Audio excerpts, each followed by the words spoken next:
మాటకు మాట అనే ప్రోగ్రాం పెట్టి గీ గుంపు మేస్త్రిని పిలుస్తారా? తూయిని బతుకు జడ. నేను గుంపు మేస్త్రిని అయితే నువ్వు పొంకనాల పోసేటివా? నా ముచ్చట పక్కన పెట్టరాబోయ్. అధికారంలోకి వచ్చి 10 నెలలు అయింది. మీ 6 గ్యారెంటీలు ఏమైనా బిడ్డ? కళ్ళేమైనా కాకులెత్తుకపోయినాయా? ఇచ్చిన అన్ని హామీలు నెరవేర్చింది కాంగ్రెస్ ప్రభుత్వం.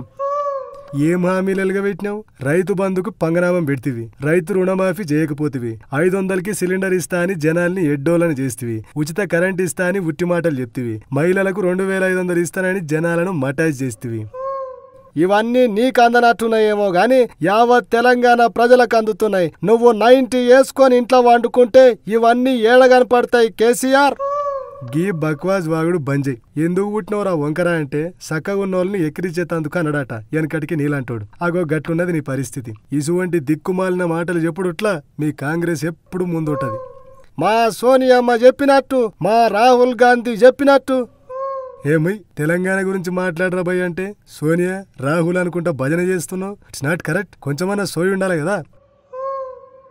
ఉచిత బస్సు ప్రయాణం పెట్టి ఎంతో మంది అమ్మలక్కలను ఆదుకుంటున్నది మా కాంగ్రెస్ ప్రభుత్వం. ఆ ఉచిత బస్సులు వెట్టబట్టి పెద్ద లొల్లి అవుతున్నది దినం. చూస్తలేవా బిడ్డ టీవీలల్లా? పందికేం తెలుసు పాన్స్ పౌడర్ వాసన అన్నట్టు మా ప్రభుత్వం ప్రజల్ని ఎట్లా కాపాడుతుందో నీకేం తెలుసు పొంకనాల పోషెట్టి. ఈ పోరంబోకు మాటలే బంజయ్. పేనుకు పెత్తనం ఇస్తే తలకాయంతా కొరిగిందంట. అగో గట్లున్నది నీ పరిస్థితి.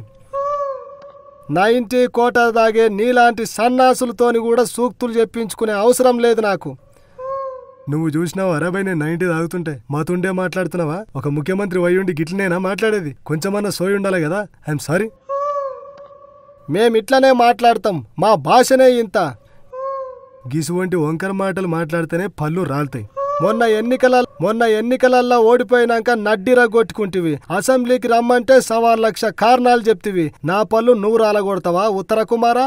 దా చూసుకుందాం. ఎందుకు అట్లా అరుస్తున్నావు రాబాయ్? పిచ్చి కుక్క ఇట్లా కరిసిందా ఏంది? కరిసింది. నువ్వు వచ్చి నా బొడ్డు చుట్టూ 16 ఇంజక్షన్లు వేస్తావా? నీ మెదడు మొత్తం మెల్లగా మోకాలకు జారుతున్నది. ఇక నీతో మాట్లాడి కూడా వేస్ట్. పొరబై పోయి మీ మినిస్టర్లతోనే అష్టాచమ్మ ఆట ఆడుకోపో.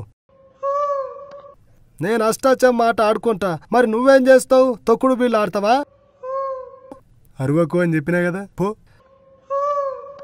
ఆ పోక నీ నోట్లకెళ్ళి వచ్చా 90 కంపు వాసన వీల్చుకుంటా ఈయన్నే ఉంటా అనుకున్నావా? నీకు అసలు వాసన కూడా పడదు మరి. పో. ఈ పనికి మాలిన డిస్కషన్కి నన్నెందుకు పిలుస్తారండి? I'm sorry.